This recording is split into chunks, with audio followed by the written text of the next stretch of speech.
一件追慕康熙的一个作品。那么这种天蓝釉呢，其实很多它的制品，包括唐罗喜、柳叶瓶和这个豇豆红的这个制品都是能对应上的。天蓝釉呢，它也是属于一种高温的颜色釉啊，它也是以这个氧化钴为着色剂，但是跟季蓝釉不同的是，它的氧化钴的含量会非常的少，所以它的成色会更加的淡雅和柔和。那么这一件从镜头里面我们可以看出来，它的釉面上有一些黑褐色的灰色的斑点，这也是晚清民国去仿康熙的这个天蓝釉去出现的一个特征。但是康熙的制品一般的就是釉会更加纯净，就不太会有这种现象。好，我们给一个照片给这个朋友们看一下。好的，来看一下这件啊，这个给上了是吧？好，给上了。我们看一下这一件东西啊，这件呢是故宫收藏的一件，我们叫天青釉的一个唐罗喜。那么大家要注意了，我又特别给大家强调的是一条，就是造型。大家注意没有？这个我们现在的这个造型啊，放在这个我们桌上的这个造型，和我们给大家看照片上的一个造型有什么不同吗？它的口好像会更大，我们的口更大，而人家的口是什么？是往里内敛的，往里收的。是的。所以我们讲看东西一定要细心，不要大而化之啊，不要满满的自信，就差那么一点点你就失败。而成功就在于细节，这个是一定要把它铭记在心的至理名言。这个也是一样，我们看到我们桌上摆的这个天青釉的颜色其实是蛮不错的，就颜色而言，这种天青釉颜色真的很好啊，我也是很喜欢这件唐罗喜。那么口沿而且还是灯槽口的这种白釉，做的也很精致。是的啊，我们桌上放的这一件。那么所不同的是什么呢？就是这个口啊，看见没有？这个口大了，太大了啊！这个口太大，而人家那个口呢是往里边收的，往里边收显得很内敛。这个就是两者之间的区别所在。也就是说，当初做这件东西的时候，这个工匠可能没有认真看过康熙的天青釉，或者说康熙的唐罗喜这个造型和他手上这件东西之间的区别，所以他就很自信地做成现在这样。如果他仿照或者旁边就有一件同时代的东西在做的话，那我相信他一定不会出现这个结果。这就是两者之间的区别啊，这是第一。第二个大家要注意啊，这个底面呀，这个腹部的这个地方啊，这个呢要再矮一点点，这个呢高了啊，这个地方高了，因为它这个底下收的比较厉害啊，应该再稍微扁一点，往下压一点，这个形状也显得更漂亮一些。这是第二。第三一个呢，刚才我们陈小姐已经讲了，我们如果说是很细心的人，我们就会发现我们这个唐罗喜里边呀，有一些星星点点的蓝色调啊，这个星星点点的蓝色调是什么呢？同样也是氧化钴，但是这个氧化钴的煅烧的细腻程度，磨碾的这个细腻程度，筛选的这个细腻程度没有一致起来，其他地方都很细腻，唯独里边有这么几个星星点点，在还原宴气氛当中，它就像青花一样的颜色，它比旁边颜色深了。对不起，这就出问题了，所以它就不能是康熙。康熙的，我们这个照片上给大家看的，你看这上面颜色完全一致，你挑不出它的毛病来。对，一尘不染的那种感觉。哎，干干净净，一口气。我还是说过去一句老话，叫一张皮，清爽干净，一点灰尘都没有。这叫什么？这就叫康熙。这是御用的东西啊，底下落的是大清康熙年制6字3行官格体。我们再看一下这件，同样也是啊，来，我们请摄像师给大家看一下。这是人家的啊官格体，再看看我们手上的官格体是什么样啊？我们这个颜色看见没有？大清康熙年制啊，这个就跟人家不好比了。这个字也是想的写官格体，但是力道跟人家差得太远了，啊，力道差得太远了。所以这叫什么？这就叫差别。一个是御窑厂的作品，一个是民窑后仿的作品。不管它是御窑厂再仿，还是民窑仿，但是这个字已经把自己给出卖了，没有做到这个标准，没有达到这个标准，啊，所以呢，这就是我们在鉴定过程当中需要注意的一个问题。所以我们把这个年代呢标的是民国啊，这个我们标的还是很客气的啊，标的民国早期的这些作品。那么这个呢这个呢是足上微微的小磕，哎呀，这个磕的是小的不能再小，我天哪，这个比芝麻粒还小啊，这么点儿，这么点儿。对。哎呀，我这眼镜不戴眼镜我还找不着呢，那这么点儿。对，啊，非常的小，几乎是看不出来，全没。所以这件东西呢，我所给大家要讲的就是康熙和我们现在这件东西之间的一个差距所在。是的。但是抛开康熙，单独谈这一件东西，可以这么说，无可挑剔，啊，非常棒，啊，所以这个呢，也是我们如果爱好者的话，因为它这个价格多少钱？1万块钱，这个不算贵啊，这个确实漂亮，啊，这个确实是干干净净、漂漂亮亮一件东西。这个是可以值得考虑的。今天我说了这么多，就今天说的第一句是可以考虑的。啊，这个反正我们镜头前的朋友大家来考虑吧。好吧。好的。行，我们这件下一件。好的。好的，这件也是反正是非常不错的一件颜色釉。好，来，我们下一件呢，那就是又是一个比较特殊的板块了，就是属于姜胎的范畴。那么我们常见的白釉，我们据印象当中去想一下，有这个德化的，有定窑的，还有传统景德镇窑的白瓷。那么这个姜胎的呢，也是属于其中比较特殊的一个板块。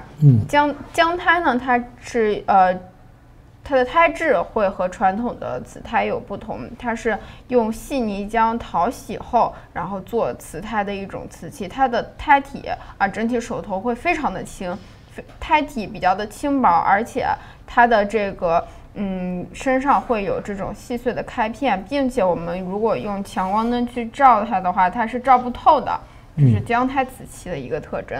是，那这件东西，姜胎的话，它其实应该最早出现，它还属于仿定窑的，就追模定窑的一个作品，因为它很多装饰手法是用模印啊、剔刻这种，对，去进行一个装饰的。而且姜胎瓷器就是虽然它常见的可能是民窑，但是它也是受到乾隆皇帝的这种喜爱的。你可以见到有很多那种乾隆不落款的，就是瓶子呀。目前在市场上出现也是非常，怎么说，姜胎还是现在市场比较追捧的一个范畴吧。那么这件东西呢，它是香港佳士得2022年12月6号的它一个拍卖会上啊，对的，这个流出了这么一件东西。口沿呢有一个很小的一个小冲线，高呢是3.8公分啊，这个也是个小器啊。应该属于水沉吧？哎，这是个小水沉了，这是个小水沉啊，这是个文房的用具啊，文房的用具，胎体呢轻盈轻薄。对。那么我们如何来界定这件东西呢？是不是姜胎呢？除了刚才我们讲的轻以外，是吧？还有一个呢，就是我们观察一下这个姜苔的东西啊，它一个很重要的特点。我不知道镜头前的朋友了解不了解我们的现代啊，有一种烧造工艺，懂吗？叫这个高温这个，就是我们现在用的那个瓷砖呀，就是我们现在贴在墙上的那种瓷砖呀，都是属于陶胎的，它是一种高温的陶胎，当然烧到1000度，1000度以上。那么同样像这件东西呢，也是在窑里烧的，但是它为什么说它是陶呢？大家注意，它有一些针鼻眼，随着时间的变化以及人们的使用，它的针鼻眼里边会渗透进去一些污染物，这在瓷器里边是很难的，但是在陶胎里边，由于它的结构啊，它没有完全瓷化，所以它的结构是略带一点松散的。那么这些污染物呢，就顺着它这个针眼啊，会渗透下去，形成了一种污渍。这就是我们讲的这种姜苔会出现的一种现象。那么但是呢，这个姜苔我们是从康熙开始发现，当然尽管它也是仿定窑仿之前的，但是我们大量出现的主要还是从康熙开始出现的。你看青花的这个白瓷这个英锡什么东西的很多都是用姜苔做底，然后这上面画花卉，而且往往这种姜苔上面的青花画的都特别的漂亮，青葱艳丽很好看的很好看。这件也是这样，这个上面的这个变形的莲瓣，底下呢底下也是莲瓣，底下是盛开的莲花。这个纹饰画的除了用替花以外，还有刻花全部是用暗花来做的。虽然这是一个小小的一个小文房，一个小水唇，但是它的工艺确实不简单我们讲小气大样这也是一个非常典型的范例非常好，非常细腻。那么这种东西呢，这个有些朋友喜欢这个纹饰花花绿绿的，五彩呀、粉彩呀这个彩那个彩，单色釉呢可能就不是那么喜欢。但是我在这儿讲这些的目的，就是要让大家要重视这些东西。你不要以为它颜色是单色的，好像似乎就不那么让你觉得喜欢，其实不然，有很多东西是值得我们大家重视的大家可以认真去研究去看好的，我们再来下一件。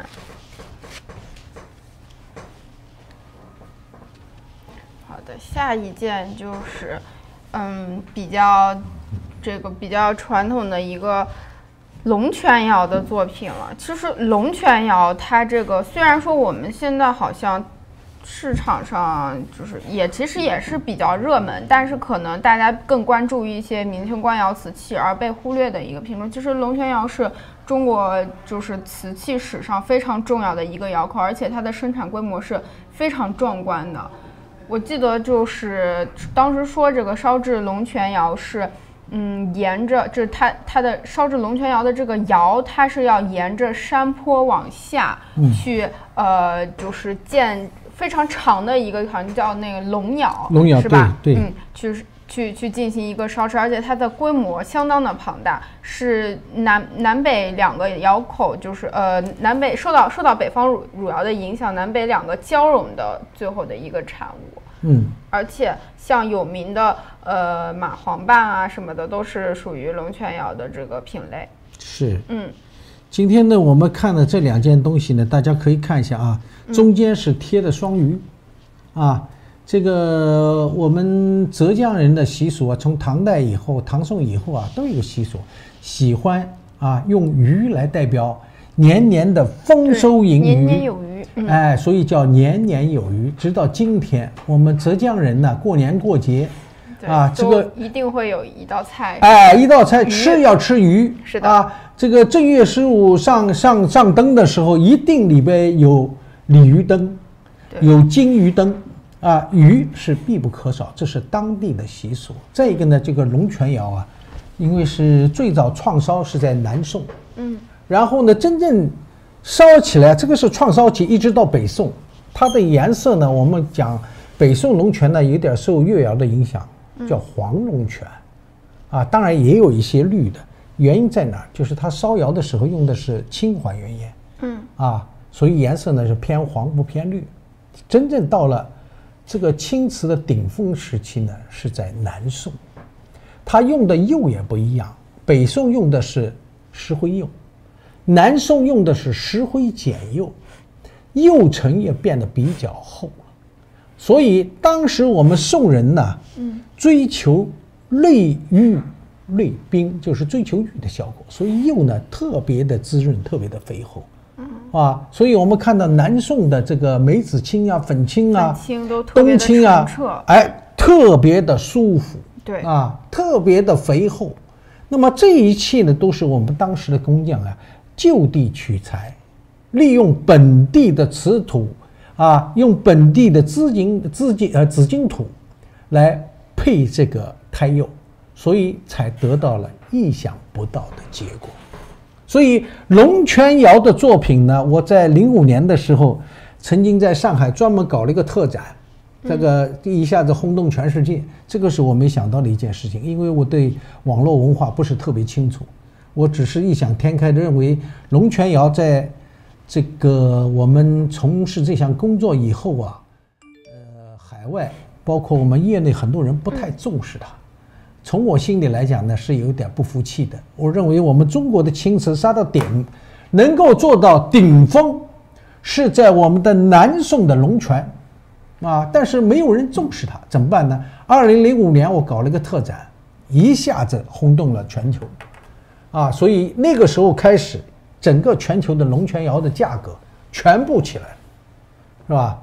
这也是我呢意想不到的事情。我只是想宣传，但是意外的收获是把整个全世界都抬起来所以我们讲龙泉这个东西呢，我们每个人在学习中国陶瓷的时候不要忽略它，因为讲青瓷是不可能绕过龙泉窑青瓷的。是的，它的梅子青、它的粉青，直到今天，对我们瓷器的影响都是巨大的。从宣德官窑开始仿，对，包括后来的龙泉，一直到我们清代历朝历代都仿龙泉的东西的。没错所以我们讲今天拿这个东西给大家看呢，其实目的也是一个，要让大家知道龙泉窑在中国陶瓷发展史上的重要位置是不可或缺的。凡是收藏者都应该懂得龙泉窑的历史地位。对，这就是我们今天为什么要把这个东西呢，把它提出来跟大家稍微讲一下。以后我们可以专门拿龙泉窑做一个专题来讲，因为龙泉窑还有仿官的东西，仿的水平也是一流的好因为现在官窑大家都重视，全世界都重视了，也炒得很厉害但是龙泉窑仿官呢，有多少呢？我们考古发掘也证实了很多东西。那么我们以后有机会来讲这个问题，让我们每一个人都了解龙泉窑在我们中国陶瓷史上的地位。对，好吧，它很多其实影响了后世很多，比如说烧制模式，就是或者说这个使用的这种窑炉的这个。龙泉窑好像有非常多的窑炉的模式，就除了我刚说的龙窑之外，还有什么馒头窑什么这那的。龙泉窑呢，因为它范围比较大，它是以龙泉为中心的一直影响到福建的南平，就是龙泉交界这周边地区，包括金华这全都烧这种青瓷因为它就地取材，它山里边有这种瓷土，有这种紫金土，它就有这种条件，再加上它有靠水而居，也有山可以烧龙窑，可以烧大量的东西。是的它得天独厚的优势呢，是别的地方我们北方很多做不到的。所以它可以大量生产，全世界都有龙泉窑所以我们龙泉窑的这个曾经我们讲这个法国人给它起了个名字叫 Celadon 这个里边还有故事还有很多故事，这个今天我们没时间讲那么多了只是呢，因为把这个品种呢作为一件东西呢推荐给我们镜头前的朋友，让大家了解我们拍卖过程当中还有这样的作品出现啊。今天的我们那个目的呢就达到了，好吧？行，我们再把这2件东西拿来看一下。好的，最后2件，有朋友问龙泉如何区分是不是正窑口的器物？我感觉还是挺明显的呀。以后我们就是有机会的话，就是让汤老师给大家详细讲讲这个龙泉窑的板块，因为它如果要追溯起来的话，还是一个比较庞大的话题。对，龙泉窑很大的，龙泉窑是个系呀，它不是一个龙泉本身啊，很大。对，它对后世的影响非常的大，包括在中国瓷器烧造史上，它产生的影响是非常的大的。对，好，这个我们这一件是一件绿鸽釉，这不是鱼子，这是一件鱼子绿的，应该是，但是我们命的是绿鸽釉，一个鱼子绿，对，这跟绿鸽釉还是有一点点的差别它的编号是852，这是全品的啊，全品的。这件的话，虽然它的年份比较晚，但是我们主要是给大家想讲一下关于鱼子绿的这个品种。因为我们前面就是上一期我们有讲这个绿鸽釉和狼窑绿的话题，然后鱼子绿呢我们也提到了，但是没有实际的范本。跟这个绿鸽不太一样的是，上一期汤老师也说了，绿鸽是2次上釉的，那鱼子绿是应该不是也是2次烧造的是吗？对，但是它的这个绿釉的成色会更加的，就是感觉浓艳一点，而且它的这个开片会更加的细密，好像像鱼子一样。这个呢，这件东西呢，因为尺寸比较高，它是35公分，这个呢是一对啊，是品相是完美的啊，没有任何瑕疵。那么看这个东西呢，保存的这种程度呢，一看可能还是从欧洲回流的东西。这么一堆东西。那么刚才我们陈小姐也讲了这个问题，就是说我们过去讲过绿狼或者狼绿，这个呢是欧洲人特别是追捧的一个品种，因为我们讲的有狼窑红，有狼窑绿了，对那么狼窑红、狼窑绿呢，既然受大家吹捧，后来人就会去极力的去模仿。那么像这种呢，应该叫鱼子绿。就像这个细密的开片就像那个鱼子一样的，它不像叫绿鸽，绿鸽的片就比较大，而这种片呢就比较的小。那么问题在哪儿呢？第一，我们看这个造型它是仿观音瓶的，但是呢又和观音瓶略有一些不同，它的口呢是喇叭口它不是往里边收了以后再拉出来，它是直接这个喇叭口就撇出去了。就造型本身而言呢，它就和清早期、康熙时期的就是不一样，这就是个典型的晚清民国的造型，跟之前一点关系都没有。这个从造型上，我们又谈了造型的变化来决定它的年代早晚，这是第一。第二个呢，我们刚才陈小姐已经提到这个问题了，这种所谓的鱼子绿或者是鸽绿，它是先烧底下的鱼子绿带釉的这种开片瓷器的，等它烧完了以后，再在外边加一层绿色调。那么跟大家讲的意思是什么呢？这一件东西是经过2次烧造，一次是在窑里边高温烧造，第二次是在炉里边烘烤，2次烧造它是2次。那么第一次烧出来的鱼子绿呢，在窑里边形成了这种开片以后然后等它凉了，在外面加一层用铅做助溶剂的这种绿色调。这个绿是什么绿？我们讲的就是铜绿用铜做绿的。这个铅釉大家一定要注意铅釉这种色调一般都是比较透明的、透彻的。如果它是卤浊状的话，那底下的这个鱼子就看不见了。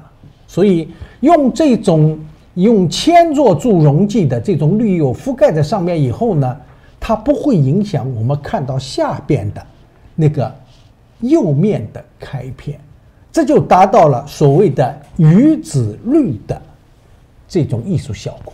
是的，哎，这个呢就是我们特别要注意的啊。第三一个呢，就是它底下不会带款的，啊，这个底下是不带款的。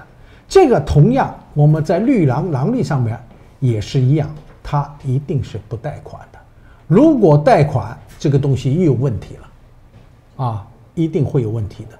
所以我们在看这些东西的时候，我们一定要清楚啊，这个它有一个承上启下的关系啊，是什么原因造成的啊？它是怎么去仿制的啊？实际上它也是按照这个思路往下延伸的，所以才达到这样的效果。而且它这个底下也是用的绿釉，不像郎绿啊，或者是郎红、米汤底呀，这个苹果绿啊，或者是就是用红釉啊，它这个就是全是绿啊，而且里外全都是鱼子的开片，没错啊，它都是一样的，没有什么区别啊，所以这个呢，就是我们看到这种东西以后呢，要特别注意的一个细节。对，啊，这就是这个一对东西啊，因为这个东西呢，因为保存也比较完美，还是不错的这么一对东西，一对东西挺好，并且我们今天讲下来，就是这么多的单色釉也一直在